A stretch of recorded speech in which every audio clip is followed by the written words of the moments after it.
ওরে এজিদ সিনাম এই দেখনাম পিপাসাই কাতরাই মরু ছেলে কোনো দয়া নাই তীর সে চালাই আলিয়াস গারের ওই বুকেতে। ইমাম হুসাইন রাদিয়াল্লাহু তাআলা আনহু, ইমাম হাসান রাদিয়াল্লাহু তাআলা আনহু, রাসূল যাদের এত ভালোবেসেছেন কত নমুনা আমি দেব। গালে, পিঠে, কপালে, মাথায় সব জায়গায় চুম্বনে চুম্বনে রাসূল ভরিয়ে দিয়েছেন, এত বাচ্চাদের ভালোবাসতেন। বড় পীর সাহেব দোয়া করেছে মুর্দা জিন্দা হয়ে গেছে। গাউসুল আজম আব্দুল কাদের জিলানী হুজুর দোয়া করেছেন মুর্দা জিন্দা হয়ে গেছে। ডোবা নৌকা বুড়িমার বরযাত্রী ফিরে এসেছে। খাজা গরিব নওয়াজ দোয়া করেছেন আনা সাগরের পানি লোটায় চলেছে, আনা সাগর শুকিয়ে গেছে। আর রাসূলের কলিজার টুকরা যদি একবার দোয়া করতেন কাজ হতো না? হতো না? হতো।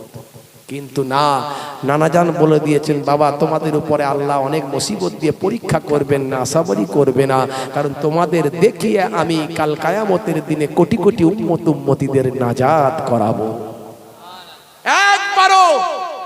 একবারও আল্লাহর কাছে বলেননি আল্লাহ জালেমদের ধ্বংস করে দাও, একবারও বলেন। তাহলে শহীদ হয়েছেন কার জন্য? আমার আপনার জন্য। এজিদের বস্ত্রতা মেনে নেননি কেন? এজিদ নামাজকে বিকৃত করে দিত। এজিদ ছিল মাতাল, এজিদ ছিল ভাই আমার একজন অশ্লীল স্বভাবের মানুষ, এজিদ ছিল একজন অইসলামিক, ইসলাম বিরুদ্ধ কাজ নিয়ে ব্যস্ত থাকতো। এজিদ ছিল একজন জালেম মানুষ, এজিদ ছিল একজন ভাই আমার অসভ্য মানুষ। তাই এজিদের তার বস্ত্রতা তিনি স্বীকার করেননি। যদি স্বীকার করে নিতেন তাহলে তার জীবন যেত না, আর যদি স্বীকার করে নিতেন আমরা যে ইসলাম পেয়েছি সেই ইসলাম পেতাম না, কারণ ইসলাম জিন্দা होता है हर करबला के बाद। বুঝতে পারছেন? আম্মা জান ফাতেমা তো জোহরা রাদিয়াল্লাহু তাআলা আনহা খবর পেয়ে গেলেন, কাঁদতে কাঁদতে এসে হাজির হয়ে গেলেন রাসূলের কাছে। দরুদ শরীফ আল্লাহুম্মা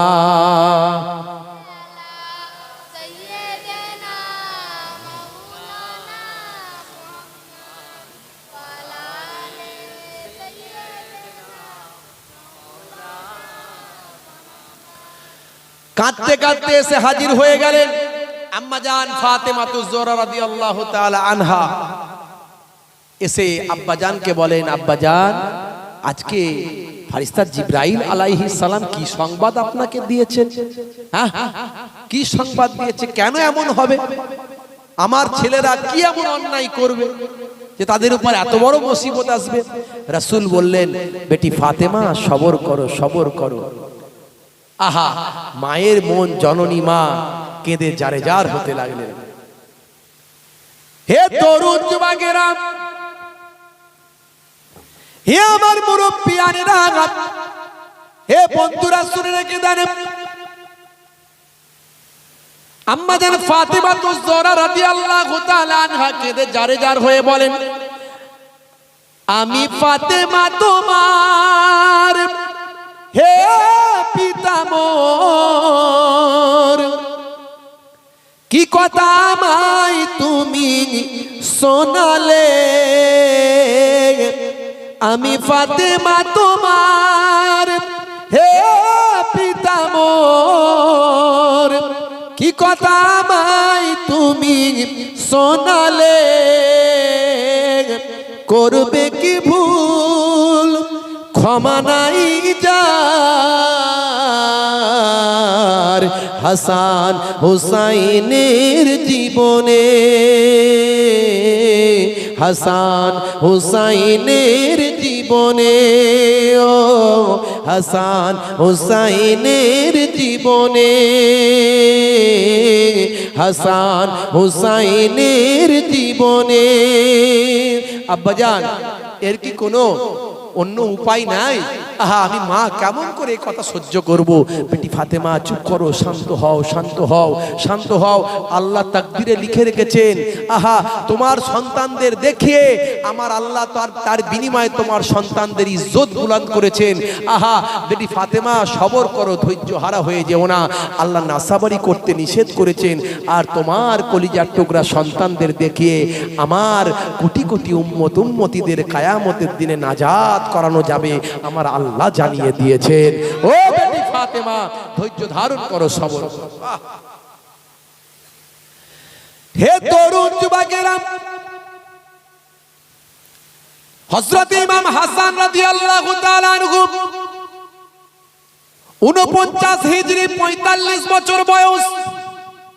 সব বাদ দিয়ে বলছি, শর্টকাটে বলছি, লম্বা চওড়া নয়। 49 হিজরি 45 বছর বয়স।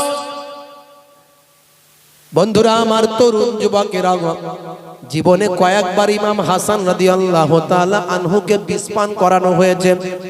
জালেমরা বিষ পান করিয়ে দিয়েছে। বিভিন্ন সময় বিবাহ সংক্রান্ত ব্যাপার, বিভিন্ন ব্যাপারে প্রত্যেকবারে তিনি বিষ পান করার পরে রাসূলের রওজা মোবারক পর্যন্ত গেছেন। ভাই আমার, দোস্ত আমার, অনেকেই হযরত ইমাম হাসান রাদিয়াল্লাহু তাআলা আনহুর বিবাহ সংক্রান্ত ব্যাপারটাকে অনেকে প্রেম কাহিনীর রূপ দেওয়ার চেষ্টা করেছে। মনে রাখবেন, বিশাল সিন্ধুর মতো বিভিন্ন নাটক বেরিয়েছে। এই সমস্ত জিনিসগুলো দেখবেন না, এই সমস্ত ঘটনাগুলো পড়বেন না। রাসূলের কালিজার টুকরা কখনো অন্যায় কাজ করতে পারেন না। মনে রাখবেন ভাই আমার, তরুণ যুবকেরা, হযরত ইউসুফ নবী আর জুলাইখার অনেকে প্রেমের কাহিনী মনে করে ফেলেছেন, অনেকে প্রেমের কাহিনীতে রূপ দিয়েছেন। হযরত ইউসুফ আলাইহিস সালাম জীবনে কখনো তিনি জুলাইখার প্রতি আসক্ত হননি। বারবার জুলাইখা ইউসুফ নবীর প্রতি আসক্ত হয়েছিলেন। এক পক্ষ থেকে জুলাইখা রাসূল হযরত ইউসুফ নবীকে প্রেম করেছিলেন, কিন্তু হযরত ইউসুফ নবী তিনি পয়গম্বর, তিনি কখনো অন্যায় কাজ, অবৈধ কাজেতে কখনো লিপ্ত ছিলেন না। তাহলে ইউসুফ নবী আর জুলাইখার প্রেম হলো কি করে? একদিকে প্রেম হয় নাকি? হ্যাঁ, কিন্তু কিছু মানুষ এটাকে একটা রসালো ভাব দিয়ে মানুষের কাছে উপস্থাপন করেছে, প্রেম কাহিনীতে পরিণত করেছে। রাসূল কিন্তু, ইউসুফ নবী কিন্তু পয়গম্বর নবী, কিন্তু জুলাইখার প্রেমে প্রেমাসক্ত ছিলেন না। তেমন ইমাম হাসান রাদিয়াল্লাহু তাআলা আনহু এরকম কারো প্রতি প্রেমাসক্ত ছিলেন না, কিন্তু বারবার বিবাহ সংক্রান্ত ব্যাপারে তার উপর অত্যাচার করা হয়েছে, জুলুম করা হয়েছে, বিষ পান করানো হয়েছে। জীবনের শেষ রাত, হে তরুণ যুবকেরা, প্রত্যেকবারই বিষ পান করে নানাজানের রওজা পর্যন্ত গেছেন। নানাজানের রওজায় গিয়ে তিনি ওসিলা দিয়ে দোয়া চেয়েছেন। নানাজানের ওসিলা দিয়ে দোয়া চাওয়ার কারণে আমার আল্লাহ রাসূলের ওসিলায় নাতি ইমাম হাসান হুজুরের বিষকে পানি করে দিয়েছে। এখন ওয়াহাবিয়াত চলছে আরবের জমিনে, আছে না নাই? অনেক মানুষ বলে আরবে এটা হয় না, আরবে ওটা হয় না, আরবে সেটা হয় না। আরবে নাইট ক্লাব হয়েছে, তাহলে বলবে জায়েজ নাকি? আরবে সি বিচ হয়েছে, গোয়ার মতো সি বিচ হয়েছে, জায়েজ নাকি? হ্যাঁ, আরবে হ্যালোইন হয়েছে আমেরিকা ব্রিটেনদের মতো, তাহলে জায়েজ বলবে নাকি? হ্যাঁ, অত সহজ নয়। আরব আমাদের দলিল নয়, দলিল হলো কোরআন এবং হাদিস, তার সঙ্গে সঙ্গে ইজমা এবং কিয়াস, এটা হলো দলিল। আরব আমাদের দলিল নয়। রাসূলের দরবারে দাঁড়াতে দেয় না যে রাসূলের জন্য আমরা দ্বীন পেয়েছি, আল্লাহ চিনেছি, নবী চিনেছি, কোরআন পেয়েছি। সে রাসূলের দরবারে গিয়ে একটু ভালো করে সালাম দেবেন, এমন ওয়াহাবিয়াত কায়েম করেছে। খালি বলছে হাজা শিরক, হাজা শিরক। রাসূলের সামনে দাঁড়ানোটাই শিরক। কি বিপদ রে বাবু! বেয়াদব থাকতে দেবে না। লাল লাল রুমাল পরেছে, সুন্দর সুন্দর জামা, চোখে সুন্দর সুন্দর চশমা, গায়ে আতর মেখে, আর আরব সরকারের পয়সা খাচ্ছে, আর নবী প্রেমিক মানুষগুলোকে নবী প্রেম থেকে সরিয়ে দেওয়ার চক্রান্ত করছে।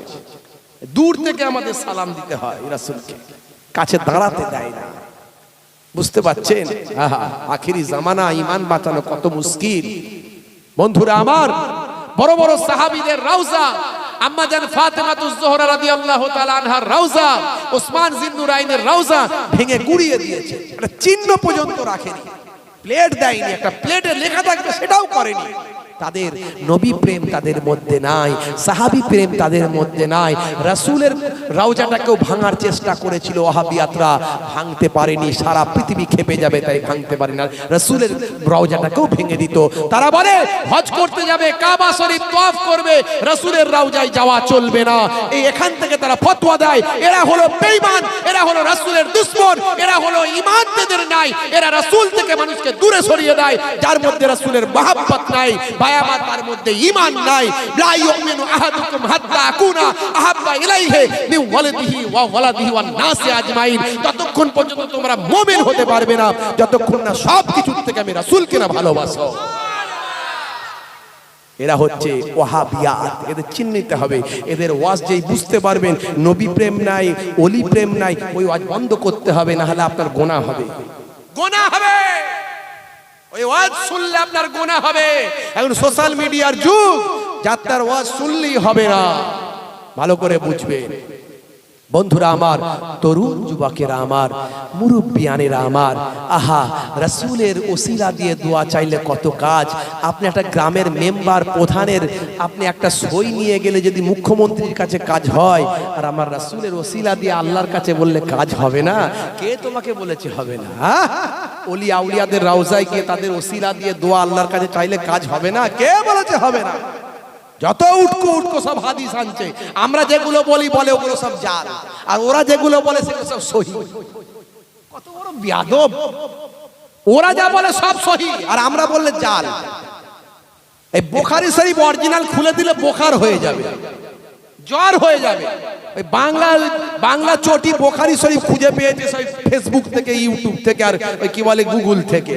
ওই বাংলা বুখারী এত নাম্বার হাদিস, এই হাদিসটা পড়ো তো দেখি, ন্যারা আরবি হাদিস পড়ো। হ্যাঁ, এখানে কেন মজহুল হলো, এখানে কেন মারুফ হলো বলো তো দেখি। এই পেশটা কেন হলো, জাবারটা কেন হলো বলো দেখি, এখানে কেন হলো? সব পাতার মোল্লা মৌলবী, বাংলা পড়া মৌলবী, 16 বছর মাদ্রাসায় পড়তে হতো না। জামে আজহারকে তাহলে গিয়ে ভেঙে দাও, কায়রো ইউনিভার্সিটিকে গিয়ে ভেঙে দাও, জামিয়া মিলিয়াকে গিয়ে ভেঙে দাও, আলিয়া ইউনিভার্সিটিকে গিয়ে ভেঙে দাও, বড় বড় দারুল উলুম দেওবন্দকে গিয়ে ভেঙে দাও, বড় বড় মাদ্রাসাগুলো, ফুরফুরা শরীফ টাইটেল মাদ্রাসা, ফাতিহা মাদ্রাসা ভেঙে দাও। তাহলে মাদ্রাসায় পড়ার কোনো দাম নাই, ফেসবুকের বক্তা হয়ে যাও, ফেসবুক করবে আর বক্তব্য দেবে। আর আমাদের শিক্ষিত ছেলে ও যা দিচ্ছে দেখেছিস, এই হলো বক্তা রে। হ্যাঁ, তরুণ যুবকেরা আমার, 16টা বছর ধরে পড়লে তবে মাওলানা হওয়া যায়। ইসলাম অত সহজে বুঝতে পারবেন না। কোরআনের এমন কিছু আয়াত আছে যেগুলোকে মানসুখ করে দেওয়া হয়েছে, পড়বো আমরা কিন্তু নেব না। সেই আয়াতগুলো যদি আপনি নেন, বলেন কোরআনের সব আয়াতকে গ্রহণ করব, যদি বলেন সব আয়াতকে যদি মানবো, বলেন আপনি বেঈমান হয়ে যাবেন। ভুল বুঝবেন না, ভুল বুঝবেন না। ওই আয়াতগুলোকে পরের আয়াত দিয়ে মানসুখ করে দেয়া হয়েছে, মানে ডিলিট করে দেয়া হয়েছে। ওইটা লেখা আছে কিন্তু ওইটা মানা চলবে না, বুঝতে পারছেন তরুণ? কারণ কোরআন মাজিদ দীর্ঘ 23 বছর ধরে অবতীর্ণ হয়েছে। মনে করুন শুরুর সময় আল্লাহ একটা কথা সেই অবস্থার পরিপ্রেক্ষিতে বলেছেন, আর শেষের দিকে সেই অবস্থা এখন নাই, তাই ওইটাকে বলেছেন ওটা আর করার দরকার না। এর জন্য পড়তে হবে, না হলে তো মাথায় ঢুকবে না। অত সহজ? হে তরুণ যুবকেরা, দরুদ শরীফ আল্লাহুম্মা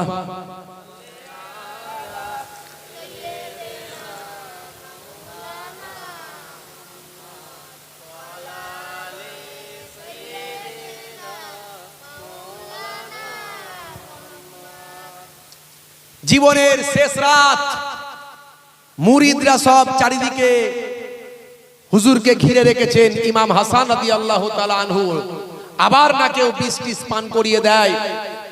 ভাই আমার, কুজোতে সিল করে দেয়া হয়েছে।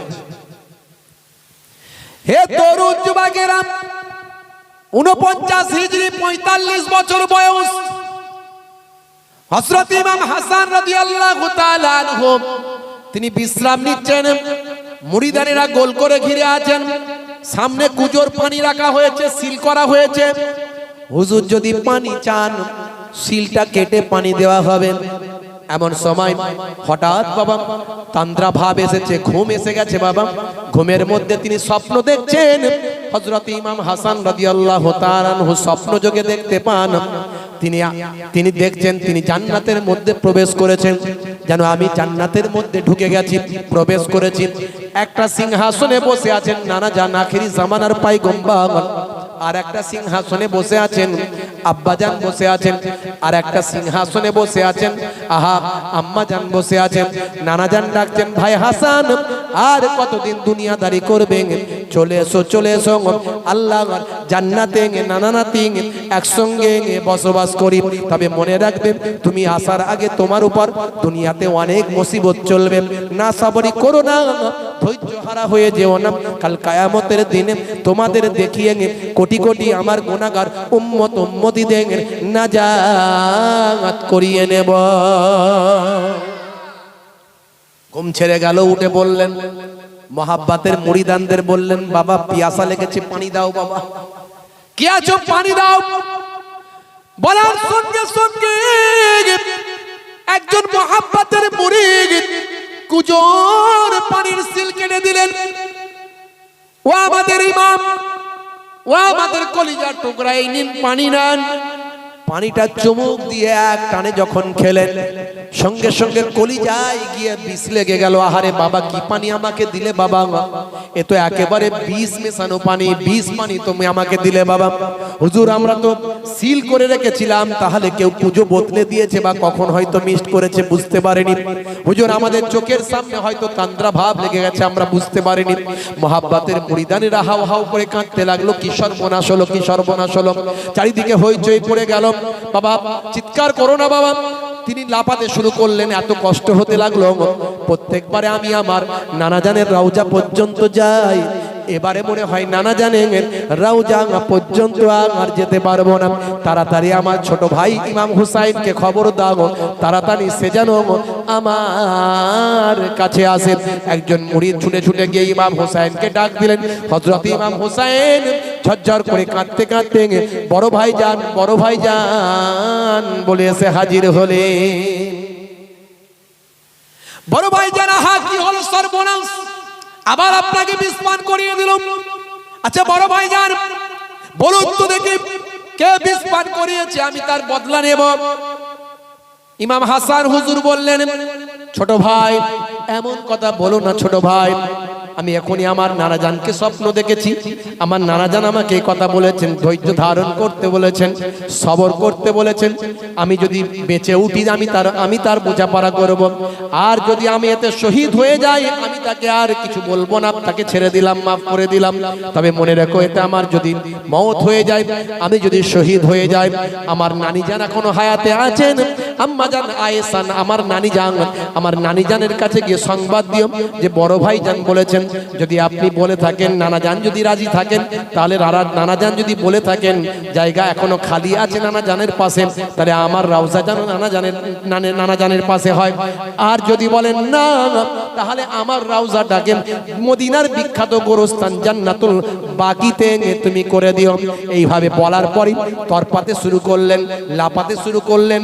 সহ্য করতে না পেরে এক চিক মেরে উঠে তিনি আল্লাহর দরবারে ডাক দিয়ে শাহাদাতের পেয়ালার পানি পান করে ইন্তেকাল করলেন, দুনিয়ার জমিন ছেড়ে বিদায় নিলেন, শহীদ হলেন।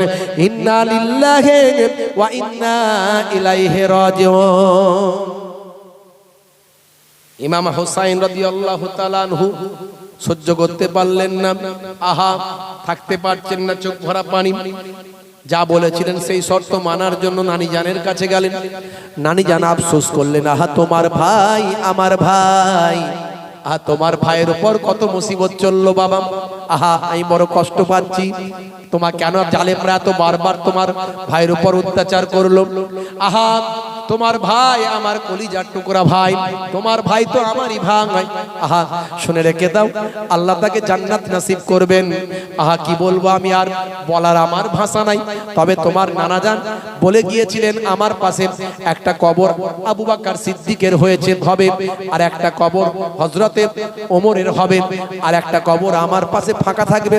আখিরি জামানায় হযরতে মরিয়ম আলাইহিস সালামের তিনি পুত্র হযরতে ঈসা আলাইহিস সালাম তিনি দুনিয়ার জমিনে আসবেন, উম্মত হিসাবে আমার আসবেন, আমার উম্মত হয়ে পৃথিবীর জমিনে ঘর সংসার করবেন, তিনি বাদশাহী করবেন, রাজত্ব করবেন, তিনি বেঁচে থাকবেন। তিনি যখন ইন্তেকাল করবেন আমার রওজার পাশে একটা জায়গা ফাঁকা থাকবে, সেটা হযরতে ঈসা নবীর রওজা হবে।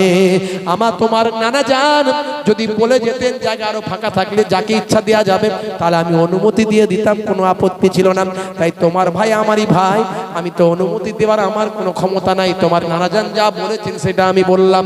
ইমাম হোসাইন বললেন নানি জান ঠিক আছে তাহলে দোয়া করবেন। আমার বড় ভাই জান বলেছেন তাকে জান্নাতুল বাকিতে দাফন করতে হবে। হযরত ইমাম হুসাইন রাদিয়াল্লাহু তাআলা আনহু বড় ভাইজানকে জান্নাতুল বাকিতে দাফন করে দিলেন আম্মা জানের পাশে, আম্মা জান ফাতেমা রাদিয়াল্লাহু তাআলা আনহার পাশে। যারা গেছেন দেখবেন গেট থেকে ঢুকি ডান দিকে পাবেন মা বেটা দুজনেরই রওজা আছে, কিন্তু ভেঙে গুড়িয়ে দিয়েছে, কোনো প্লেট নাই, ওই বুঝে নিতে হবে, চিনে নিতে হবে। জালেমের রাজত্ব চলছে, কি করবেন উপায় নাই। একটা নেম প্লেট থাকলেও বোঝা যেত যেটা ইমাম হাসান রাদিয়াল্লাহু তাআলা আনহুর রওজা। বুঝতে পারছেন, ওরা বুঝতে দেবে না, নবী প্রেম রাখতে দেবে না। হে তরুণ যুবকেরা, হে আমার বন্ধুরা, হযরত ইমাম হুসাইন একাকী হয়ে গেলেন, একাকী রাজত্ব, একাকী থাকতে লাগলেন, বড় উদাস অবস্থায় থাকেন, মনটা বড় মারাম। নানা জান চলে গেছেন, বড় ভাইজান চলে গেছেন, আব্বা জান চলে গেছেন, আম্মা জান চলে গেছেন, নবী খানদানের উজ্জ্বল নক্ষত্র আমি ইমাম হুসাইন একাই রয়ে গিয়েছি। মনটা বড় উদাস হয়ে আছে বাবা। ওদিকে দেখা যায় আল্লাহর নবী ভাই আমার কখনো রাজতন্ত্র করে যাননি, গণতন্ত্রে বিশ্বাসী ছিলেন। জনগণ যাকে নেতা হিসাবে নির্বাচন করবে তিনি নেতা হবেন, তাই জনগণ নির্বাচন করেছিলেন। প্রথম খলিফা হয়েছিলেন হযরতে আবু বকর সিদ্দিক 2 বছর কয়েক মাস। দ্বিতীয় খলিফা হয়েছিলেন হযরতে ওমর ফারুক, 10 বছর তিনি খেলাফতি করেছিলেন। তৃতীয় খলিফা হয়েছিলেন হযরতে ওসমান জিন্নুরাইন, 12 বছর খেলাফতি করেছিলেন। আর হযরতে আলী মুর্তজা তিনিও কয়েক বছর খেলাফতি করেছিলেন। তারপরে খেলাফতি চলে গেল হযরতে আমিরে মুয়াবিয়ার হাতে। হে তরুণ যুবকেরা, এখান থেকে বিতর্ক অনেক শুরু হয়ে গিয়েছিল, কিন্তু হযরতে আমিরে মুয়াবিয়া রাদিয়াল্লাহু তাআলা আনহুর প্রতি আমরা কোনো খারাপ ধারণা রাখতে পারবো না, কারণ সেখানে রাজনীতি নিয়ে কিছু আলোচনা হয়েছে নিজেদের মধ্যে, সেটা ভালোর জন্যই তারা করেছেন, আমরা খারাপ মন্তব্য করতে পারবো না। কারণ আমিরে মুয়াবিয়া কোনো সাধারণ মানুষ ছিলেন না, তিনি একজন আল্লাহর নবীর যোগ্য সাহাবী ছিলেন এবং তিনি আভায়ামার একজন কাতেবে ওহী ছিলেন। তিনি কোরআন শরীফ আল্লাহর নবী যখন বাবা ওহীর বাণী বলতেন কয়েকজন লিপিবদ্ধ করতেন, তার মধ্যে আমিরে মুয়াবিয়া তিনিও লিপিবদ্ধ করতেন, তাই তাকে কাতেবে ওহী বলা হয়। হে তরুণ যুবকেরা, হে আমার মুরব্বিয়ানেরা, তিনি বাবা সেই সময় খলিফা খেলাফতি চালাচ্ছিলেন বাবা, বহুদিন তিনি খেলাফতি করেছেন। ইন্তেকালের আগে কয়েকজন সাহাবীর পরামর্শে হে তরুণ যুবকেরা তিনি তার নিজের সন্তান এজিদের হাতে খেলাফতি নামা তুলে দিলেন। এতে তার বিতর্ক আসতে পারে, এখানে তার সম্পর্কে মন্তব্য আসতে পারে, কিন্তু সাহাবীর খাতিরে আমরা কোনো মন্তব্য করব না। মনে রাখবেন, সাহাবীর খাতিরে মন্তব্য করলে আল্লাহ নারাজ হবে, রাসূল নারাজ হবে। রাসূল নিষেধ করেছেন আমার সাহাবাদের কেউ খারাপ বলবে না। হে তরুণ যুবকেরা, হে আমার মুরব্বিয়ানেরা, আমার সাহাবীদের কেউ গালি দেবে না, কিন্তু কয়েকজনের পরামর্শে তিনি ভাই আমার এজিদকে তিনি খেলাফতি দিলেন। মনে রাখবেন, এখান থেকেই বিতর্ক শুরু হয়ে গেছে ভাই আমার দোস্ত আমার, আরো চরম বিতর্কে পৌঁছে গেল। মুরব্বিয়ানেরা অনেকে বলেন তখন নাকি এজিদ খারাপ লোক ছিল না, পরে আরো খারাপ হয়েছে। এজিদের চরিত্র ক্যারেক্টার খারাপ ছিল, এজিদের লম্পটি ভাব ছিল, এজিদ ছিল একজন মাতাল, এজিদ ছিল একজন অসভ্য মানুষ। হে তরুণ যুবকেরা, হে আমার বন্ধুরা, হযরতে আমিরে মুয়াবিয়া ইন্তেকালের আগে বললেন বাবা এজিদ তুমি খেলাফতি গ্রহণ করবেন, তবে মনে রাখবেন নবী বংশের প্রতি কখনো অসম্মান করবে না। আমি যতদিন খলিফা ছিলাম নবী বংশকে সম্মান করেছি। বাৎসরিক 5,10,000 দিরহাম করে রাজকর প্রদান করেছি নবী বংশকে। হে তরুণ যুবকেরা, হে আমার বন্ধুরা, শুনে রেখে দেন, এজিদ কিন্তু চুপ করে রইল। এজিদ তার মনে মনে শয়তানি পুষে রাখলো। এইভাবে শুরু হলো বিরাট ফাসাদের সময় চলে এলো। বন্ধুরা আমার, তরুণ যুবকেরা আমার, এজিদ রাজতন্ত্র কায়েম করলো, জোরালো ভাবে শক্তি প্রয়োগ শুরু করে দিল। ভাই আমার, দামেস্ক থেকে শাসন করা শুরু করলো, মদিনা ছেড়ে দিয়ে দামেস্ক থেকে শাসন করা শুরু করলো। দামেস্কে ভাই আমার তার রাজধানী বানিয়ে সেখান থেকে চারিদিকে তার সৈন্য সামন্ত গভর্নর পেশ করে দিল। মদিনার গভর্নরের কাছে পত্র লিখে দিল, মাত্র 4 মাস খলিফা হতে না হতেই ভাই আমার নবী খানদানকে আগে তার বশ্যতা স্বীকার করার জন্য সেই চিঠিতে লিখে দিল, যেন বিশেষ করে ইমাম হুসাইন রাদিয়াল্লাহু তাআলা আনহু একমাত্র খিলাফতের দাবিদার আছেন, তাকে আমাকে বশ করতে হবে, কারণ একমাত্র আমার সঙ্গে দ্বন্দ্ব হতে পারে ইমাম হুসাইনের সঙ্গে। তাই ইমাম হুসাইনকে মেনশন করে ভাই আমার মদিনায় পত্র লিখলো ওলিদের কাছে। ওলিদ তখন মদিনার গভর্নর।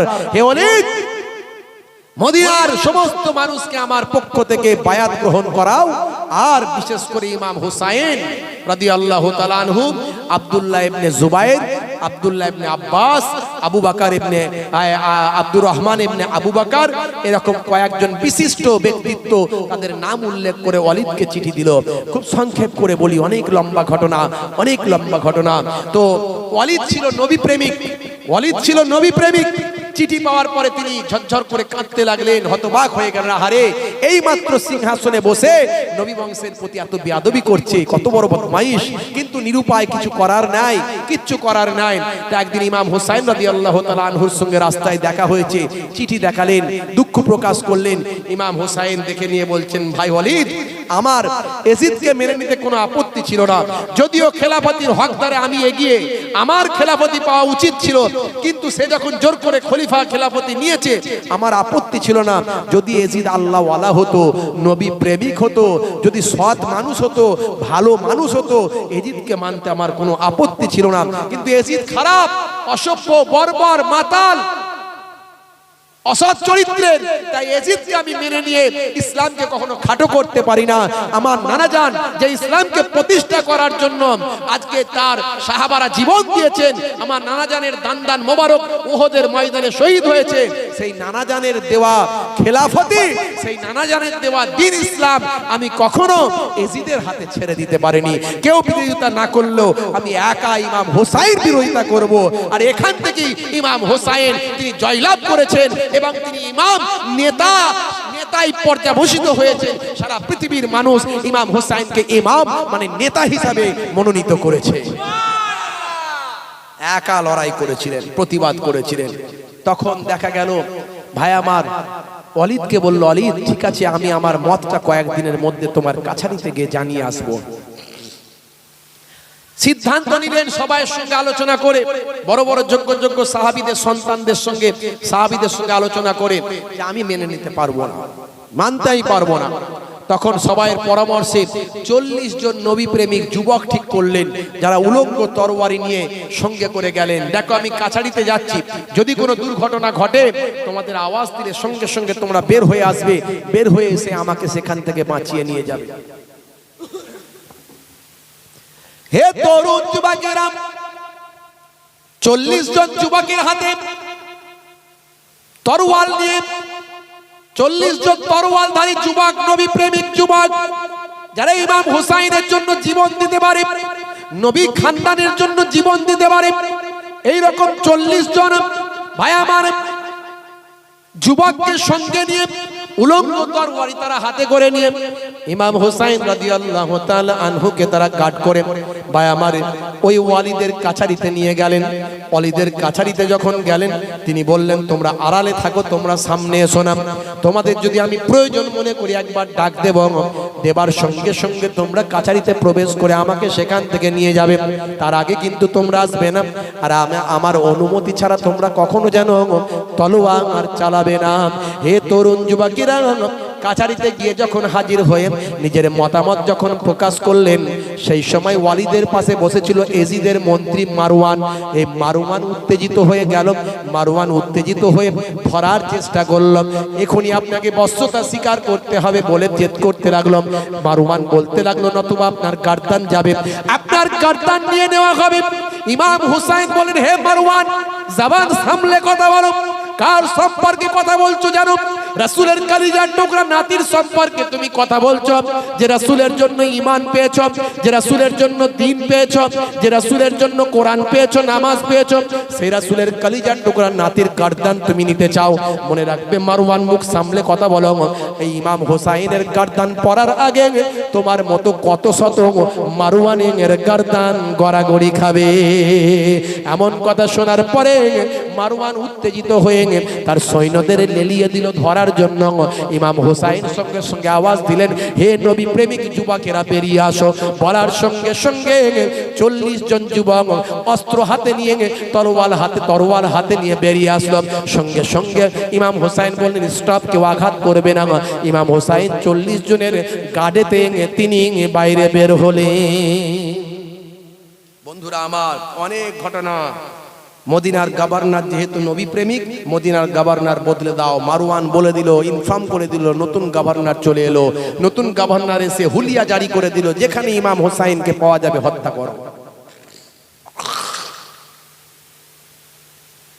যেখানে ইমাম হোসাইনকে পাওয়া যাবে হত্যা করো, এই অর্ডার জারি হয়ে গেল। ইমাম হোসাইন রাদিয়াল্লাহু তাআলা আনহু আল আওলাদ আহলে বায়াত, স্ত্রী ছেলে মেয়ে বাচ্চাদের নিয়ে ভাই আমার গোপনে মক্কা শরীফে চলে গেলেন। মক্কার মানুষেরা ইমাম হোসাইনকে সম্মান দিল, কাবা শরীফের ইমাম বানিয়ে দিল।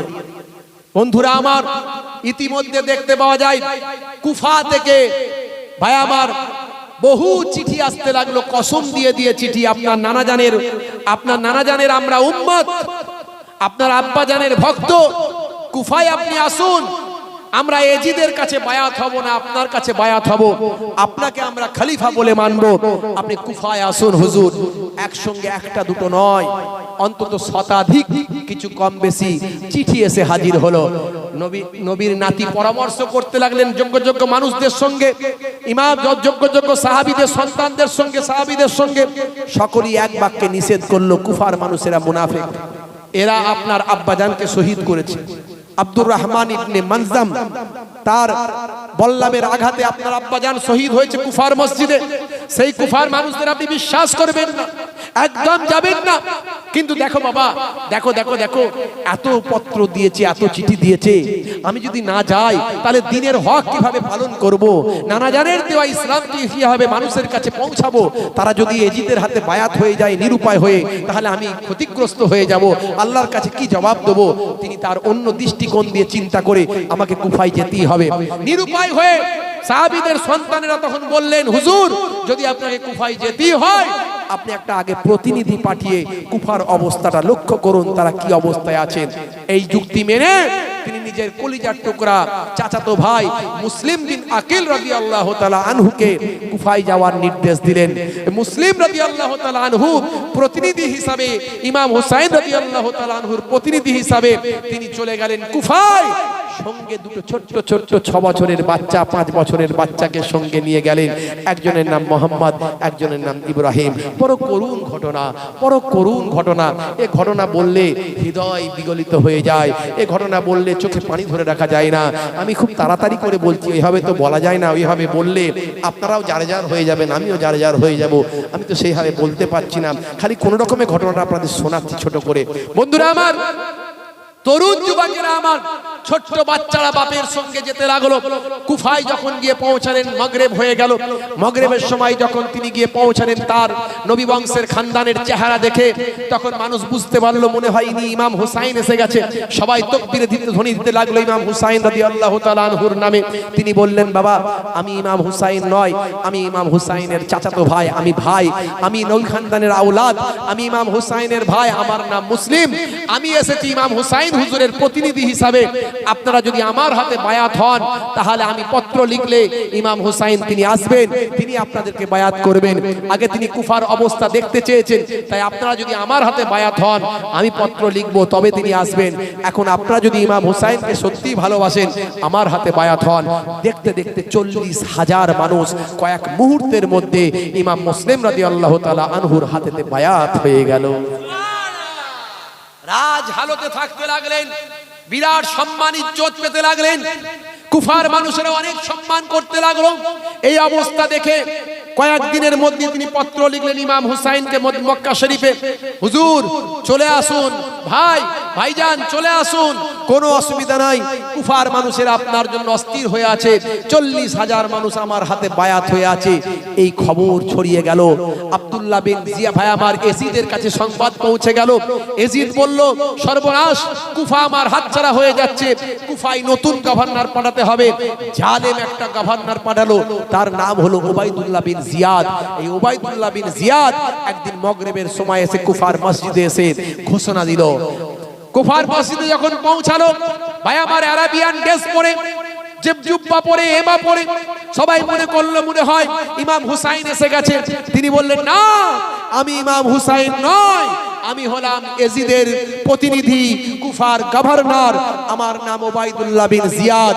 তোমরা সব ইমাম হুসাইনের প্রতিনিধি, মুসলিমের হাতে বায়াত হয়েছো, আমাকে এজিদ পাঠিয়েছে সংবাদ পেয়ে। যদি তোমরা আগামী কাল সকালে আমি ভাষণ দেব, বায়াত করব, যদি তোমরা সবাই সকলে আমার হাতে বায়াত না হও, ইমাম মুসলিমের হাত থেকে উইথড্র করে আমার হাতে যদি বায়াত না হও, কয়েকদিনের মধ্যেই কুফা নগরীতে রক্তের বন্যা বইবে, তোমরা কেউ সহ্য করতে পারবে না, সবাই মরে যাবে। তাড়াতাড়ি যদি বাঁচতে চাও, আগামীকাল ওই ইমাম মুসলিমের হাত থেকে বায়াত উইথড্র করে আমার হাতে বায়াত হবে। এই একটা হুঙ্কারে কুফার 40,000 মানুষ পরের দিন ইমাম মুসলিমের হাত থেকে বায়াত উইথড্র করে ওবাইদুল্লাহ বিন জিয়াদের হাতে অর্থাৎ এজিদের কাছে বায়াত হয়ে গেল। বলুন নাউজুবিল্লাহ। এই হলো মুনাফিক। এই মুনাফিকের কারণে ভাই আমার ইসলাম ধ্বংস হয়েছে। যদি এই 40,000 মানুষ অটল থাকতো, তাহলে জেতা হারা পরের ব্যাপার, কিন্তু লড়াইটা জমালো লড়াই হতো। কথা ঠিক না ভুল? বন্ধুরা আমার, তরুণ যুবকেরা আমার, কুফার মানুষেরা কত বড় মুনাফিকি করেছে। এই জন্য রাসূল বারবার বলেছেন, মুনাফিকি করো না বাবা, মুনাফিক কখনো জান্নাতে যেতে পারবে না। মুনাফিকদের জাহান্নামার সবচেয়ে গভীর জায়গায় দেয়া হবে। হাবিয়া নামক জাহান্নামা সবচেয়ে মুনাফিকদের সবচেয়ে কঠোর জাহান্নামায় দেয়া হবে। মনে রাখবেন, আয়াতুল মুনাফিকে সালাসাতুন, ইজা হাদাসা কাযাবা, ওয়াইজা উতুমিনা খানা, ওয়াইজা ওয়াদা আখলাফা, ওয়াইজা উতুমিনা খানা। যখন কথা বলবে মিথ্যা কথা বলবে, ওয়াদা করলে ওয়াদার খিলাফ করবে, আর আমানতের খেয়ানত করবে। এই তিনটে হলো মুনাফিকের লক্ষণ। খুবই সংক্ষেপ করে বলি, এমন সময় হযরতে মুসলিম রাদিয়াল্লাহু তাআলা আনহু তিনি আত্মগোপন করলেন। একজন সাহাবী ছিলেন, তার নাম হানি রাদিয়াল্লাহু তাআলা আনহু। হানি রাদিয়াল্লাহু তাআলা আনহুর বাড়িতে আত্মগোপন করলেন, আর দুটো ছোট্ট ছোট্ট বাচ্চাকে অন্য একটা বাড়িতে ভাই আমার তিনি লুকিয়ে রেখে দিলেন। এই রকম অবস্থা, কঠিন পরিস্থিতি চলছে, চারিদিকে খোঁজ চলছে যে ইমাম মুসলিম কোথায় গেল, তাকে প্রকাশ্য এনে শহীদ করে দেওয়া হবে, এই রকম পরিস্থিতি।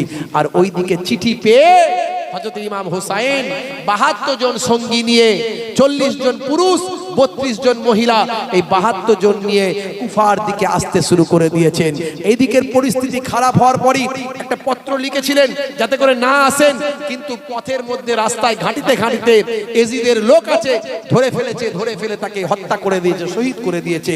ইমাম হুসাইনের কাছে আর কুফার অবস্থার খবর পৌঁছালো না।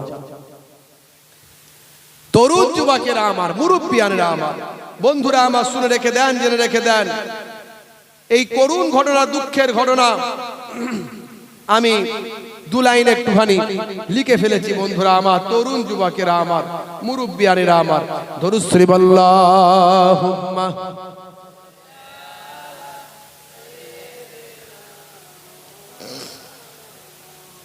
রাত হচ্ছে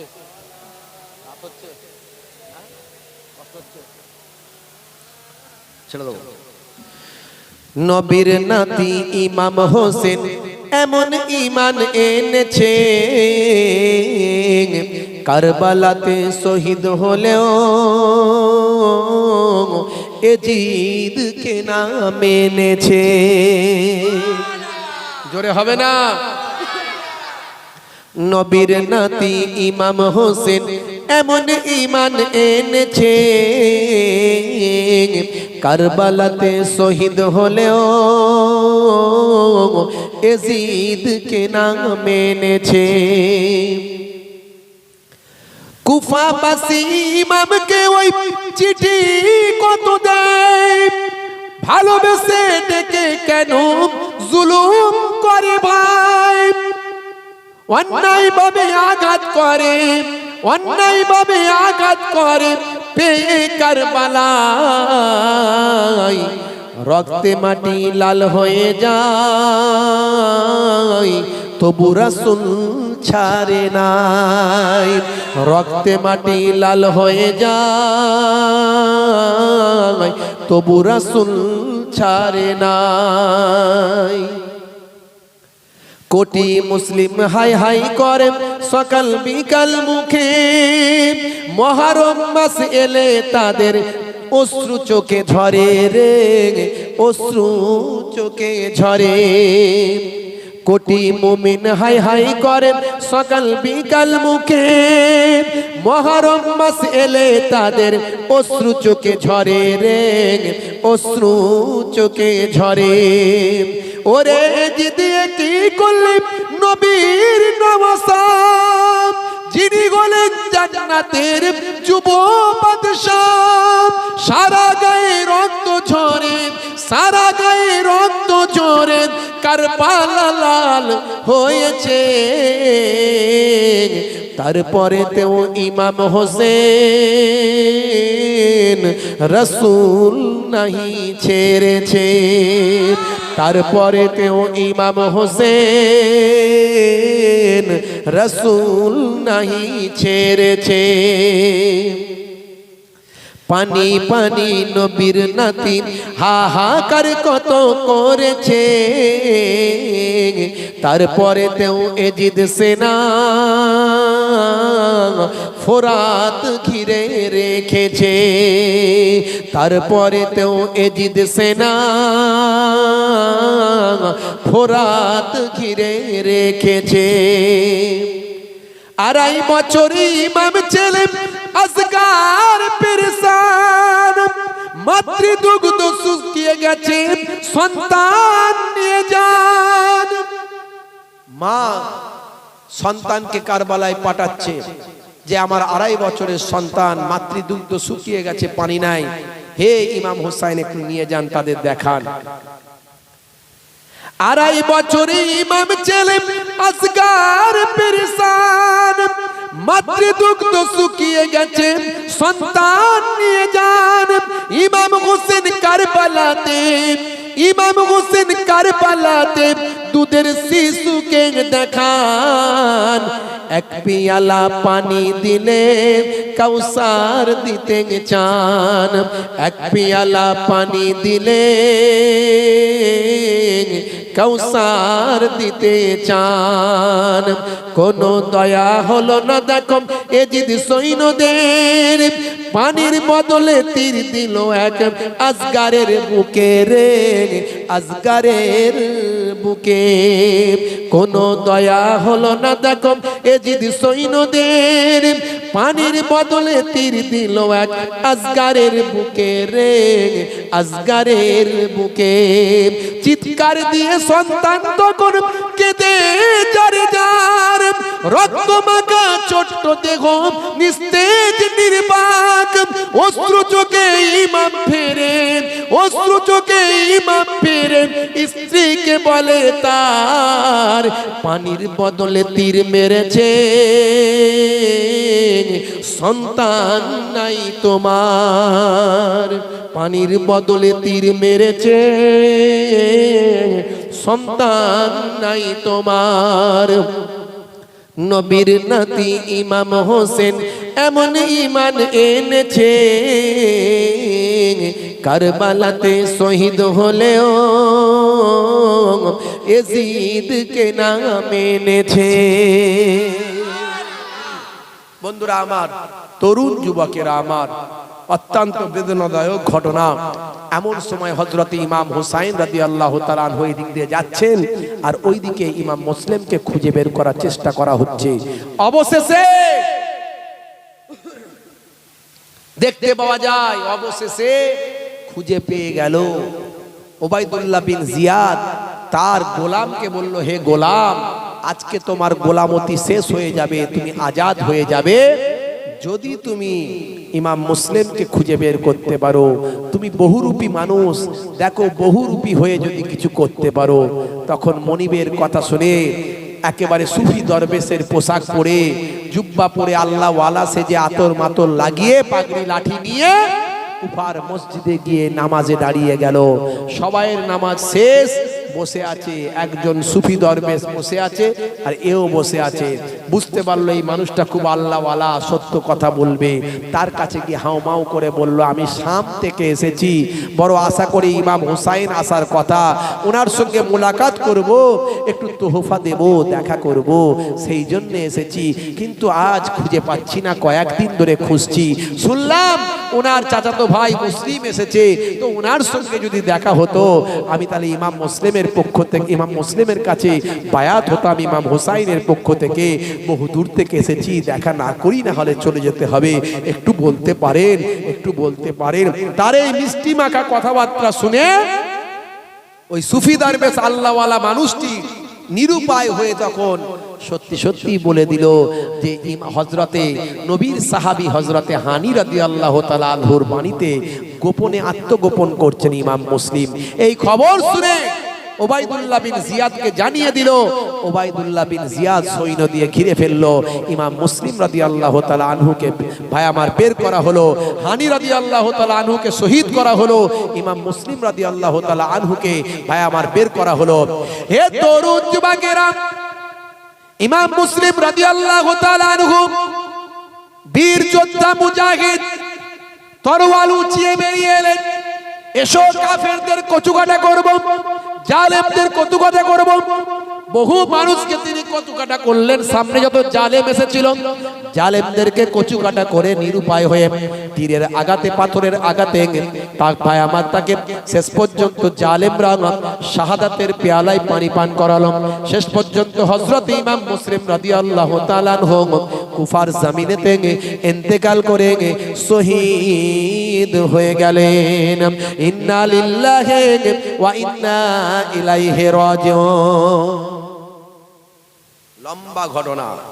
এমন সময় বাচ্চাদের খোঁজ চলছে, বাচ্চাদের খোঁজ। সেই বাচ্চাদের খোঁজ চলছে। রাত্রিরে 12টা পার হয়ে গেছে। এই বলবো না, শেষ করে দেবো? সবাই বলেন হবে না, শেষ করে দেবো? বলে দেবো এইটুকু। আমি কিন্তু অনেক শর্টকাটে বলার চেষ্টা করছি, তাও কমপ্লিট করতে পারছি না, কারণ এটা 2 ঘন্টার ঘটনা নয়। আর না হলে এ পর্যন্ত থাক। হে তরুণ যুবকেরা, হে আমার বন্ধুরা, সংক্ষেপ করে বলে দিই, শুনে রেখে দেন। হযরতে ইমাম মুসলিম রাদিয়াল্লাহু তাআলা আনহুর 2 জন কলিজার টুকরা বাচ্চা। আমার পরের দিনে হুজুরাতে ওনাকে তুলে দেন। কি করি বলুন দেখি? হ্যাঁ, চাঁদা তুলবো? আগে চাঁদা তুলবো?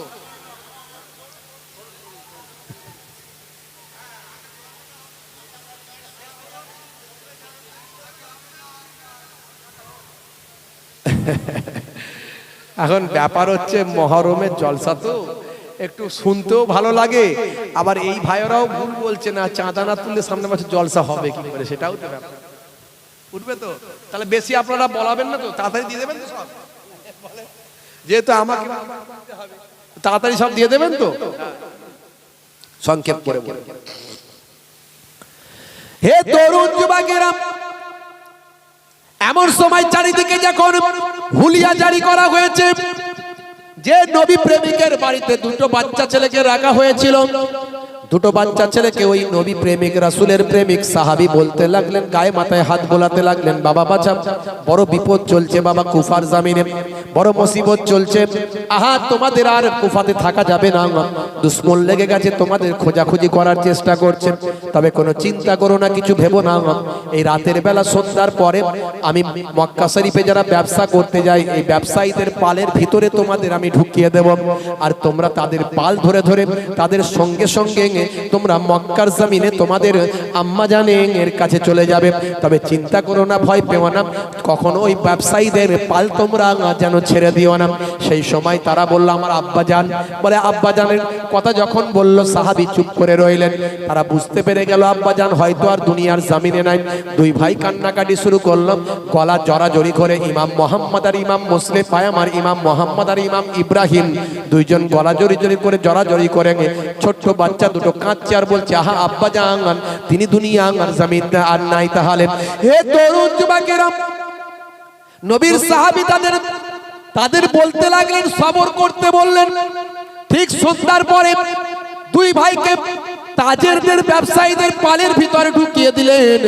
ওই পাল ধরে ধরে তারা যাচ্ছে, বেশ কিছু দূর গেল, কিন্তু ব্যবসায়ীদের সঙ্গে তো আর হাঁটতে পারে না। তারা ছোট বাচ্চা বয়স 6 বছর 5 বছর বয়স, কতটুকু তাদের সঙ্গে চলতে পারে, কতটা তারা যেতে পারবে। কিছুটা যাবার পরে তারা পথ হারিয়ে ফেললো, কিছুটা যাবার পরে তারা পথ হারিয়ে ফেললো। দেখা গেল হাই রে হাই, কি করুণ ঘটনা, কি বেদনাদায়ক ঘটনা। দুটো বাচ্চা ছেলে গভীর রাত্রিতে আর ওই খেজুর গাছের বাগানের ভিতরে দুইজন আশ্রয় নিল, গলা জড়াজড়ি করে সারা রাত ধরে তারা কাঁদতে লাগলো। আহারে নবী বংশের এত কষ্ট, আমার আব্বাজানকে তারা শহীদ করে দিল, আমাদেরকে হত্যা করতে তারা চায়। ভাই কি করব, ভাই মোহাম্মদ কি করি, বলে ভাই ইব্রাহিম কি করি। দুইজন গলা জড়াজড়ি করে তারা খেজুর গাছের বাগানে কাঁদতে লাগলো। হে তরুণ যুবকেরা, এইভাবে কাঁদতে কাঁদতে ফজর হয়ে গেল। পাশে ছিল একটা ঝর্ণা, সেই ঝর্ণাতে একজন বৃদ্ধা মহিলা পানি আনতে যায়। দুটো বাচ্চা ছেলের কান্নার আওয়াজ পায়, কান্নার আওয়াজ করে সেই মহিলা জয় ভাই আমার খেজুর গাছের বাগানের ভিতরে ঢুকলো। বাগানের ভিতরে ঢোকার পরে দেখে দুটো ফুটফুটে বাচ্চা, কি সুন্দর তাদের চেহারা, না কি সুন্দর তাদের সুরাত, যেন নূর চমকাচ্ছে। বাবা এমন সময় বলে বারা তোমরা কে বাবা?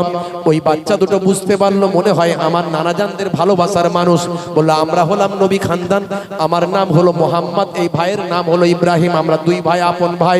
আমার আব্বাজানকে শহীদ করে দেওয়া হয়েছে এই কুফার জমিনে।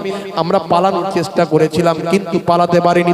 সেই সময় বৃদ্ধা মহিলা বলে বাবা চিন্তা করো না, তোমাদেরকে আমি গোপনে লুকিয়ে রাখবো, কিছু ভেবো না, কিছু চিন্তা করো না, তোমাদেরকে আমার কাছে রেখে দেবো বাবা। হে তরুণ যুবকেরা, বৃদ্ধা মহিলা বাড়িতে নিয়ে গেলেন, গোপনীয়ত গোপন ভাবে এক ঘরেতে রেখে দিলেন। তার স্বামীর নাম হলো হারেস, নামটা মনে রাখবেন, একজন জালেম, যে ওবাইদুল্লাহ বিন জিয়াদের দরবারের লোক, কাছের লোক। ওদিকে ওবাইদুল্লাহ বিন জিয়াদ পুরস্কার ঘোষণা করে দিয়েছে, বাচ্চাদের ধরে আনতে পারলে পুরস্কার। এমন সময় রাতের বেলা বিবিকে বলছে, বিবি অনেক খুঁজলাম বাচ্চাদের কোথাও পেলাম না। রাতের বেলা এমন সময় হঠাৎ বাচ্চার কান্নার আওয়াজ শুনে ঘুম ভেঙে গেল। হারেস বলে বাচ্চার কান্নার আওয়াজ কোথা থেকে আসে? চলো চলো বিবি, মনে হয় বাচ্চা দুটোকে আমার ঘরেই পাওয়া যাবে, চলো তো দেখি। ওই ঘরে গিয়ে দেখে হাই রে হাই, দুই বাচ্চা দুই ভাই গলা জড়াজড়ি করে আব্বাজানের চিন্তায় তারা কেঁদে জারে জার হয়ে যায়। হে তরুণ যুবকেরা, হে আমার বন্ধুরা, শুনে রেখে দিন বাবা। হারেস গিয়ে বলে বাবা তোমরা কারা? তখন মনে মনে করছে মনে হয় আমাদের আপনজন হবে, আমাদের ভালোবাসে মনে হয়, নবী বংশকে মনে হয় ভালোবাসে। সঙ্গে সঙ্গে সোজা ভাবে বলে দিল আমরা হলাম মোহাম্মদ আর ইব্রাহিম, আমরা হলাম নবীর খানদান, আমরা আজকে আশ্রয় নিয়েছি, আমাদের জালেমরা আমার আব্বাজানকে শহীদ করে দিয়েছেন। সেই সময় হারেস বলে আমি তো তোমাদেরই খুঁজছিলাম, পেয়ে গেলাম বাবা, বড় আমার ভাগ্য ভালো। মনে করছে বাচ্চারা হয়তো আমাদের তাহলে ভালোবাসে, না না। সেই সময় ধরে নিয়ে বলে তোমাদের আমি হত্যা করে ফেলবো, তোমাদের আমি হত্যা করে তোমাদের কাটা মাথাগুলো আমি ওবাইদুল্লাহ টেবিলে নিয়ে যাব, অনেক পুরস্কার আমাকে দেওয়া হবে। বাচ্চাগুলো গলা জড়াজড়ি করে কাঁদে আর বলে নবী বংশকে কেন এত দুশ্মনী করেন, কেন আমাদের কেন মারবেন, আমরা তো আপনাদের কোনো ক্ষতি করিনি, কেন আমাদের নিয়ে যাবেন, কেন আমাদের উপর জুলুম করবেন, যদি আমাদের নিয়ে যেতেই হয় এমনি নিয়ে চলুন, আমাদের কেন মারবেন? সেই সময় কোনো কথা শুনে না জালেম হারেস, জালেম নিয়ে চলে গেল ফোরাত নদীর পারে। ফোরাত নদীর পানির পারেতে নিয়ে গিয়ে বাচ্চা দুটোকে হত্যা করতে যায়। ছুটে ছুটে পেছনে পেছনে যায়। ভাই আমার পালিত পুত্র সন্তান হারেসের, সে বাধা দেয়, এক তলোয়ার মারে পালিত পুত্রকে শহীদ করে দিল। নিজের পুত্র সে দাঁড়িয়ে গেল, এত সুন্দর ছোট ছোট বাচ্চা, নবী বংশের খানদানকে শহীদ করতে দেব না।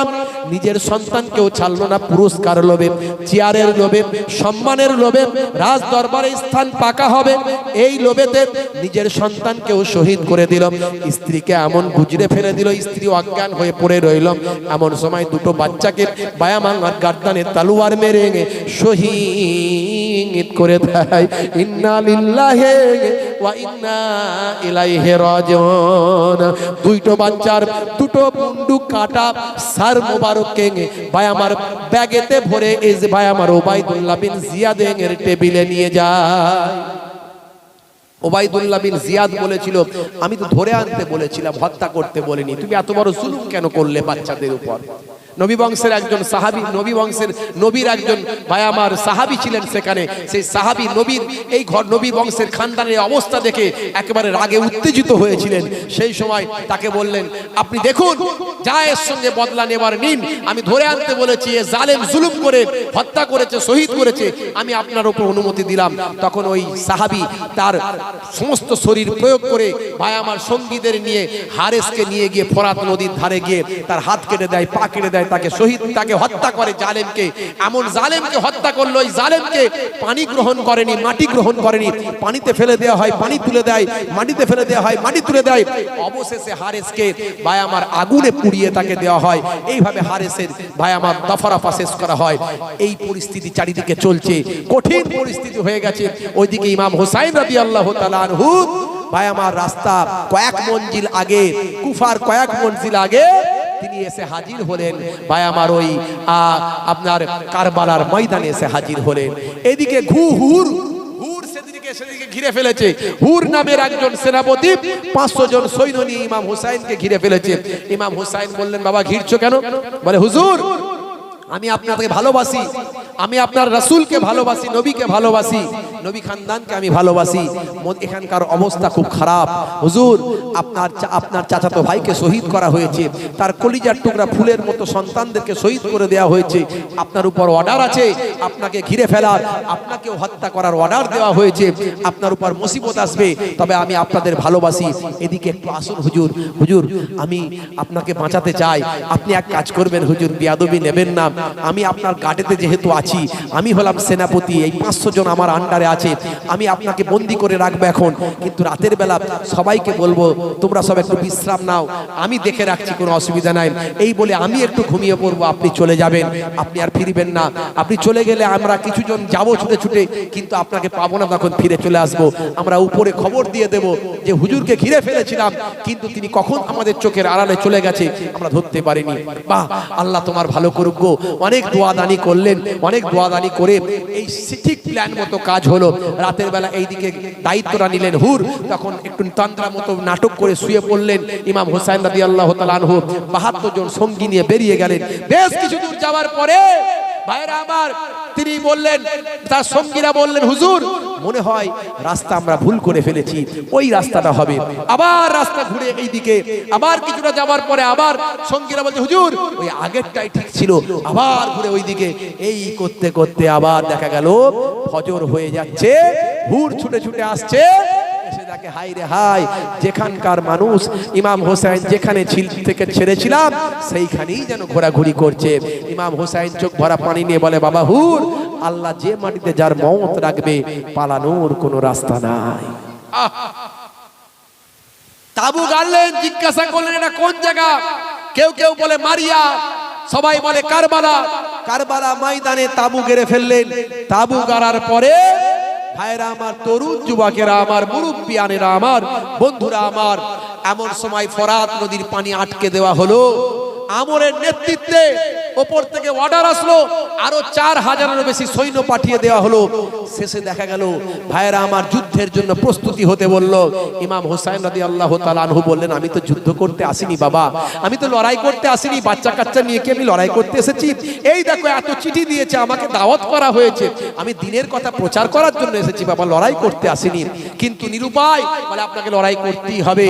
এদিকে নবী বংশের খানদানের কাছে পানি শেষ হয়ে গেল, তখন পানির জন্য হাহাকার চলছে।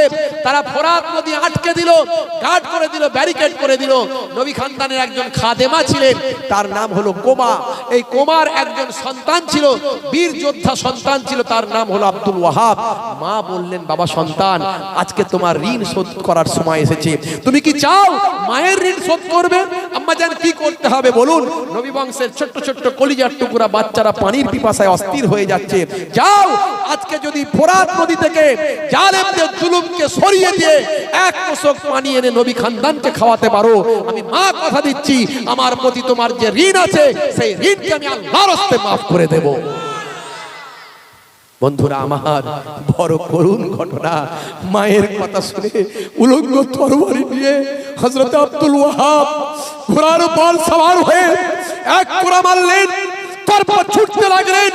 যোদ্ধা, বীর যোদ্ধা, সামনে কেউ দাঁড়াতে পারে না, উলঙ্গ তরবারি ঘোরাতে শুরু করলেন। জালেমরা সব সাইড হয়ে গেল, একেবারে ফোরাত নদীতে গিয়ে পড়লেন। পানি নিলেন মোশক ভর্তি করে পানি নিয়ে পিঠে করে আসছেন বীর যোদ্ধার মতো। জালেমরা দেখছে উপায় নাই, তীর চালালো মোশক লক্ষ্য করে। কারবালা ময়দানে সমস্ত পানি পড়ে গেল। মাকে বলল, মা পানি আনছিলাম কিন্তু পানি আনতে পারলাম না মা। এমন সময় মা বললেন, বাবা তুমি তো এখনো বেঁচে আছো, এখনো মোশক আছে, এখনো তলোয়ার আছে, আবার যাও, যতক্ষণ বেঁচে থাকবে ততক্ষণ পানি আনতেই থাকবে, আর যদি শহীদ হয়ে যাও আল্লাহর জান্নাত পেয়ে যাবে। নবী খানদানের ছোট ছোট কলিজার টুকরা বাচ্চাদের পানি খাও। ভাইরা আমার, তরুণ যুবকেরা আমার, মুরব্বিয়ানেরা আমার, বারবার পানি আনতে গিয়ে অবশেষে আব্দুল ওয়াহাবের শরীরে তীর লাগলো, এফোর ওফোর হয়ে গেল। অনেকগুলো তীর লাগার ফলে কারবালা ময়দানে তরপাতে নবীর নামে কালেমা পড়তে পড়তে ইন্তেকাল করলেন, শহীদি মওত বরণ করলেন। ইন্না লিল্লাহি ওয়া ইন্না ইলাইহি রাজিউন। যে যায় পানি আনতে সেই শহীদ হয়ে যায়, যে যায় পানি আনতে সেই শহীদ হয়ে যায়। ইমাম হুসাইনের ভাই আমার ভাতিজা ইমাম হাসান রাদিয়াল্লাহু তাআলা আনহুর কলিজার টুকরা আবুল কাসেম, বীর যোদ্ধা, তিনি গেলেন, তিনিও শহীদ হয়ে গেলেন, চলে গেলেন। ভাই আমার, যত যায়, যে যায় সেই শহীদ হয়ে যায়। ভাই আমার, যুবকদের মধ্যে যতজন ছিল সবাই শহীদ হয়ে গেল। নিরুপায় পানির পিপাসায় হাহাকার চলছে। কলিজার টুকরা সন্তান 2.5 বছর আলী আসগারকে মা স্ত্রী বলছেন, হে আমার সওহার, যান একটু বাচ্চাটাকে দেখান। 2.5 বছরের আজকে আলী আসগার পানির পিপাসায় অস্থির, মাতৃদুগ্ধ শুকিয়ে গেছে, খাওয়ানোর কিছু নাই, অন্তত বাচ্চাটাকে বলুন যে একটু পানি দিতে। আপনি বলুন একটু পানি যদি বাচ্চাটাকে দেয়, অন্তত বাচ্চাটা বাঁচুক, আমরা এটুকু চাই। তাদের দুশ্মনী তো আপনার সঙ্গে, বাচ্চার সঙ্গে নয়, একটু দেখান। ইমাম হুসাইন বললেন, নবীর খানদানকে কোনোদিন ভিক্ষা করতে নাই গো, নবীর খানদানের উপর ভিক্ষাবৃত্তি জায়েজ নয়, আমি কেমন করে পানির ভিক্ষা চাইবো। এমন সময় স্ত্রী বলছেন, হে আমার সওহার, হে আমার স্বামী, পানি চাওয়াটা ভিক্ষা নয়, পানি আল্লাহর নিয়ামত, জালেমরা ঘিরে রেখেছে, আপনি যান মেহেরবানি করে। ইমাম হুসাইন রাদিয়াল্লাহু তাআলা 2.5 বছরের কলিজার টুকরা ইমাম হযরতে আলী আসগারকে সঙ্গে নিয়ে ভাই আমার কারবালা ময়দানে গিয়ে পানির জন্য চাইতে লাগলেন। চাগিয়ে দেখাতে, হে নানাজানের উম্মত বলে দাবি করো, আজকে আমার বিরুদ্ধে তোমরা লেগেছো, তোমরা জানো কার সঙ্গে তোমরা যুদ্ধ করছো? যে আমার নানাজানের নামে কালেমা পড়েছো, যে আমার নানাজানের নামে ঈমান এনেছো, যে আমার নানাজানের নামে তোমরা মুসলমান বলে দাবি করো, সেই নাতি আমার নানাজান আমাকে কত ভালোবাসতো তোমরা কি জানো না? সেই নাতিকে তোমরা শহীদ করতে চাও, সেই নাতির খানদানকে তোমরা শহীদ করে দিয়েছো। আহা, তোমাদের সঙ্গে আমার দুশ্মনী হতে পারে, 2.5 বছরের আলী আসগারের তো কোনো দুশ্মনী নাই। আমার এই সন্তানটাকে যদি তোমরা এক পেয়ালা পানি দাও, যেদিন কাল কিয়ামতের পরে হাসরের ময়দানে হাউজে কাউসারের পানি দেওয়া হবে, আমার নানাজান হবেন যার মালিক, আমি নানাজানকে বলে ওয়াদা করছি তোমাদের কাছে, এক পেয়ালা পানির পরিবর্তে হাউজে কাউসারের পানি তোমাদের খাওয়াবো। জালেমদের জানে দয়া মায়া হলো না, জালেমদের জানে দয়া মায়া হলো না। ইমাম হুসাইন হাত উঠিয়ে হযরতে আলী আসগারকে দেখাতে লাগলেন, ওরে জিদ সিনাম এই দেখনা, পিপাসাই কাতরাই মোর ছেলে, কোনো দয়া নাই তীর সে চালাই আলিয়াস গারের ওই বুকেতে, আলিয়াস গারের ওই বুকেতে, ও আলিয়াস গারের ওই বুকেতে, আলিয়াস গারের ওই বুকেতে। পিতার কোলেতে তরপাতে তরপাতে 2.5 বছরের ছোট্ট দেহটা ঠিক দিয়ে রক্ত বেরোতে বেরোতে, আহা ইমাম হুসাইন হুজুরের সারা শরীরে রক্ত, মুখে রক্ত, তরপাতে তরপাতে এই ছোট্ট শিশু দেহটা আস্তে আস্তে ঠান্ডা হয়ে গেল, শহীদ হয়ে গেল, ইন্তেকাল করলেন। আহা ঝরঝর করে কাঁদতে কাঁদতে হৃদয়টা পাথরের মতো হয়ে গেছে। ইমাম হুসাইন রাদিয়াল্লাহু তাআলা আনহু জ্যান্ত বাচ্চা নিয়ে গেলেন, আর মৃত বাচ্চা শহীদ বাচ্চাকে মায়ের কোলে নিয়ে এসে দিলেন, এই নাও গো, তোমার বাচ্চাকে তুমি পাঠিয়েছিলে পানির জন্য, আমার আল্লাহ দুনিয়ার পানি নবী বংশের রাখেনি, জান্নাতের শরবত রেখেছেন, এই নাও বাচ্চা পানির বদলে তোমার কাছে আহা মুর্দা মৃত শহীদ বাচ্চাকে তোমার কাছে তুলে দিলাম। জীবনের শেষ রাত ইমাম হুসাইন রাদিয়াল্লাহু তাআলা আনহু 61 হিজরি 10ই মুহররম শুক্রবার দিন, ভাই আমার, জীবনের শেষ রাত। ভাই আমার, তিনি তার সঙ্গী সাথী ও সবাইকে বলছেন, ওদের দুশ্মনী আমার সঙ্গে তোমাদের সঙ্গে নয়, তোমরা চলে যাও, তোমরা চলে যাও। আকবর শাহ খান নাজিবাবাদীর লেখা তারিখুল ইসলাম একটা, ভাই আমার, গুরুত্বপূর্ণ কিতাব, ভিত্তিপূর্ণ কিতাব, অনেক রকমের বিভিন্ন রকমের ওয়াকিয়া বর্ণনা বিভিন্ন ভাবে এই নিয়ে বে নিয়ে অনেকে বলেছেন, সব কথা শুনবেন না। আকবর শাহ খান নাজিবাবাদীর লেখা একজন যোগ্য ঐতিহাসিক, তার লেখা কিতাব, তিনি বলছেন, বন্ধুরা আমার, ইমাম হুসাইন বললেন, আমার সঙ্গীরা তোমাদের সঙ্গে তো তাদের দুশ্মনী নাই, তোমরা চলে যাও, আমি এখানে রয়ে যাব। সঙ্গীরা তখন বলেছিল, কাল কিয়ামতের দিনে আখিরি জামানার পয়গম্বরের সামনে দাঁড়াবো কেমন করে, নবীর নাতিকে ছেড়ে দিয়ে চলে গেলে আমরা বেঁচে যাব আর নবীর নাতি শহীদ হয়ে যাবে, এটা কখনো হতে পারে না। যা আল্লাহ নসিবে রেখেছেন তাই হবে, ইমাম হুসাইনকে ছেড়ে আমরা এক পাও লড়বো না। কি মহব্বত, কি ভালোবাসা!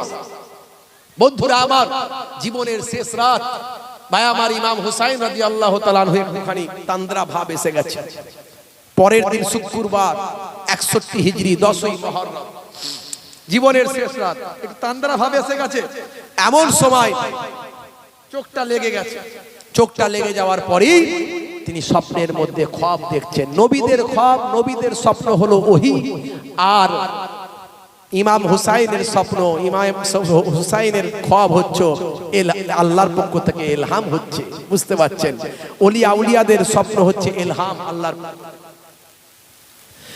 হে তরুণ যুবকেরা, হযরত ইমাম হুসাইন রাদিয়াল্লাহু তাআলা আনহু এমন সময় স্বপ্ন দেখছেন যেন আমি জান্নাতের মধ্যে প্রবেশ করেছি, জান্নাতের মধ্যে আমি ঢুকে গেছি, জান্নাতের মধ্যে প্রবেশ করেছি। সেখানে একটা চেয়ারে সিংহাসনে বসে আছেন নানাজান আখিরি জামানার পয়গম্বর, আর এক চেয়ারে বসে আছেন শেরে খোদা আলী মুর্তজা কারামাল্লাহু ওয়াজহু আব্বাজান বসে আছেন, আর এক চেয়ারে বসে আছেন আমার জননী মা খাতুনে জান্নাত আম্মাজান ফাতেমাতুজ জোহরা রাদিয়াল্লাহু তাআলা আনহা বসে আছেন, আর এক চেয়ারে বসে আছেন বড় ভাইজান হযরত ইমাম হাসান রাদিয়াল্লাহু তাআলা আনহু বসে আছেন। নানাজান ডাক দিচ্ছেন, ভাই হোসেন, ভাই হোসেন, ভাই হোসেন, আর কতদিন দুনিয়ার জমিনে থাকবেন? চলে এসো, চলে এসো, আল্লাহর জান্নাতে চলে এসো। নানা নাতি একসঙ্গে জান্নাতে বসবাস করি, তবে মনে রাখবে বাবা, তুমি দুনিয়া ছেড়ে আসার আগে তোমার উপর অনেক মুসিবত দুনিয়ার জমিনে চলবে। কখনো নাসাবরি করবে না, কখনো নাশুকরি করবে না, কখনো ধৈর্য হারা হয়ে যাবে না। তোমরা মনে রাখবে, ইমাম হুসাইন, বাবা হুসাইন মনে রাখবেন, তোমাদের দেখিয়ে কাল কিয়ামতের দিনে আমি আমার কোটি কোটি উম্মতিদের নাজাত করাতে পারবো। ঘুম ভেঙে গেল, উঠে বললেন, বিবিকে বললেন, হে আমার বিবি, শুনে রেখে দাও, জেনে রেখে দাও, আজকের দিনটা আমার জন্য শেষ দিন। কারণ জীবনের আখেরি দিনেতে আমার বড় ভাই জানো যে স্বপ্ন দেখেছিলেন, আমিও ঠিক সেই স্বপ্ন দেখলাম। পরের দিনে তাবুতে আঘাত করছে জালেমেরা। এতদিন পর্যন্ত সবাই এসেছে, এবার আপনার আসার পালা, বেরিয়ে আসুন, যুদ্ধ হবে। ইমাম হুসাইন রাদিয়াল্লাহু তাআলা আনহু রাসূলের দেওয়া যুদ্ধের পোশাক পরে বললেন, ভাই আমার সার মোবারকে যুদ্ধের টুপি পরলেন, হাতে নিলেন আব্বাজারের সেই জুলফিকার তলোয়ার, দুলদুল ঘোড়া নিলেন, যুদ্ধের পোশাক নিয়ে স্ত্রীর কাছ থেকে বিদায় নিলেন, আল্লাহর দরবারে রওনা হয়ে গেলেন, যুদ্ধের ময়দানে চলে গেলেন, তলোয়ার ঘোরাতে লাগলেন, সামনে কারো আসার হিম্মত নাই। শেরে খোদা আলীর সন্তান বলে কথা, যে হযরতে আলীর থেকে বড় যোদ্ধার আরবের জমিনে কেউ ছিল না, আর জুলফিকারের তলোয়ারের থেকে বড় তলোয়ার আর কারো ছিল না বাবা। সেই হযরতে জুলফিকারের তলোয়ার হাতে নিয়ে, জুলফিকার তলোয়ার হাতে নিয়ে হযরতে শেরে খোদা আলী মুর্তজা কারামুল্লাহ আজহর সেই সাহসী যোদ্ধা সন্তান ইমাম হোসেন চলতে লাগলেন, সামনে কারো আসার হিম্মত হলো না, এমন তলোয়ার ঘোরাতে লাগলেন, তীর খঞ্জর কেউ সামনে আসতে পারলো না, কেউ তলোয়ার নিয়ে সামনে আসার হিম্মত করলো না, সোজা চলে গেলেন ফোরাত নদীর পানি ব্যারিকেড ভেঙে দিয়ে, মানুষজনদের কচু কাটা করে সরিয়ে দিয়ে ফোরাত নদীতে নেমে গেলেন, পানি তুললেন আজলা ভরা, ভাই আমার হাতে পানি তুলে এবার খেতে যাবেন, পিয়াসায় কলিজা ফেটে যাচ্ছে, পানিটা মুখে দিতে যাবেন, কিন্তু মনে পড়ে গেল সেই কুমার ছেলে আব্দুল ওয়াহাবের কথা, সেই বাবা আবুল কাসেমের কথা, 2.5 বছরের কলিজার টুকরা আলী আসগারের কথা মনে পড়ে গেল, যারা পানির জন্য শহীদ হয়ে গেছে, আর আমি ইমাম হোসেন কেমন করে পানিটা পান করতে পারি। বারবার পানি তুলছেন, বারবার ফেলে দিচ্ছেন, দুশ্মনেরা লক্ষ্য করছেন, যদি ইমাম হোসেন একটু পানি পান করে ফেলে তাহলে এখন যে শক্তি আছে তার শক্তি আরো কয়েকশো গুণ বেড়ে যাবে, সামনে কারো যাওয়া আর হিম্মত হবে না। জালেমরা সংবাদ দিয়ে দিল, হুজুর আপনি পানি পান করতে চাচ্ছেন, আর ওদিকে আপনার খিমার উপরে, তাঁবুর উপরে আঘাত হয়ে গেছে।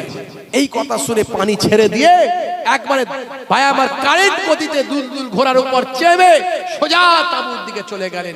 তাঁবুতে গিয়ে দেখেন তাঁবু সহি সালামতে আছে। ইমাম হোসেন রাদিয়াল্লাহু তাআলা আনহুর সঙ্গে প্রতারণা করা হলো যাতে পানি না পান করতে পারে।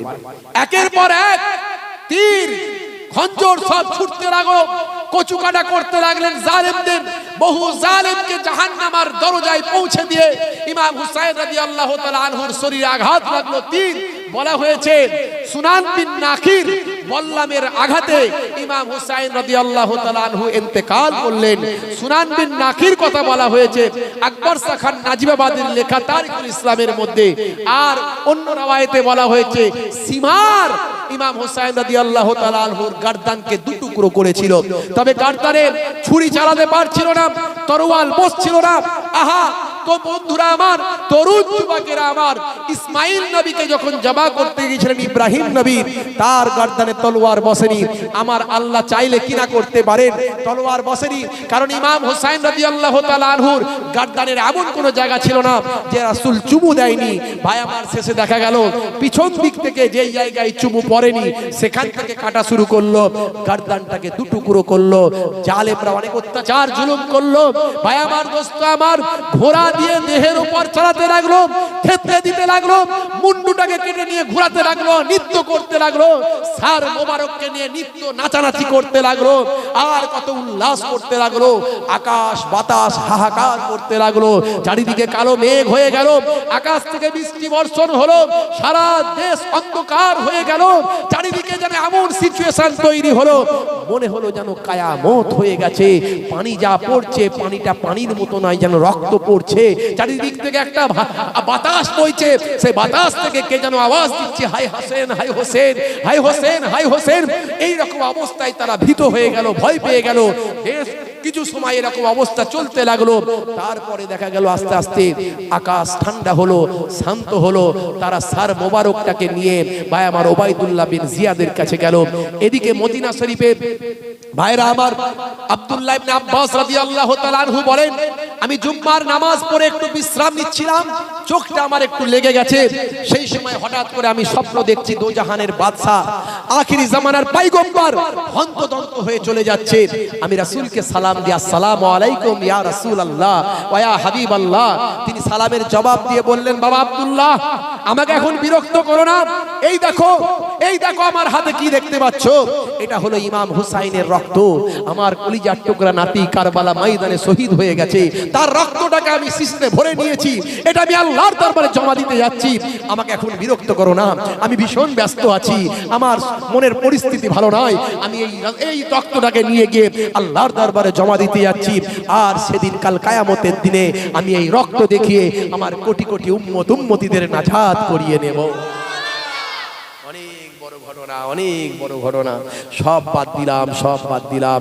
কিভাবে তারপরে কাটা মুন্ডুটাকে নিয়ে সার মোবারককে নিয়ে কি করেছিল ওবাইদুল্লাহ বিন জিয়াদ, সেখান থেকে এজিদের দরবারে গিয়ে কি হয়েছিল, তারপরে আহলে বায়াতরা কি করেছিল, এজিদের মৃত্যু কেমন ভাবে হয়েছিল, অনেক লম্বা ঘটনা। আমি মোটামুটি আপনাদেরকে একটা ধারণা দিলাম। এই হলো অবস্থা। কারবালার ইতিহাস এক কলঙ্কময় অধ্যায়, ইসলামের ইতিহাসে একটা কলঙ্কময় অধ্যায়। ভাই আমার, আপনাদের মনে রাখতে হবে, একদিকে এজিদি মুসলমান আর একদিকে হুসাইনি মুসলমান। আপনি ইমাম হুসাইন রাদিয়াল্লাহু তাআলা আনহুর ভক্ত হয়ে যান, রাসূলের প্রেম আপনার মধ্যে রাখুন। একদিকে রাসূলের প্রেম থাকবে না আর একদিকে রাসূলের প্রেম থাকবে, সেই রাসূলের প্রেমিক হয়ে যান, কাল কিয়ামতের দিনে নাজাতের জারিয়া হয়ে যাবে।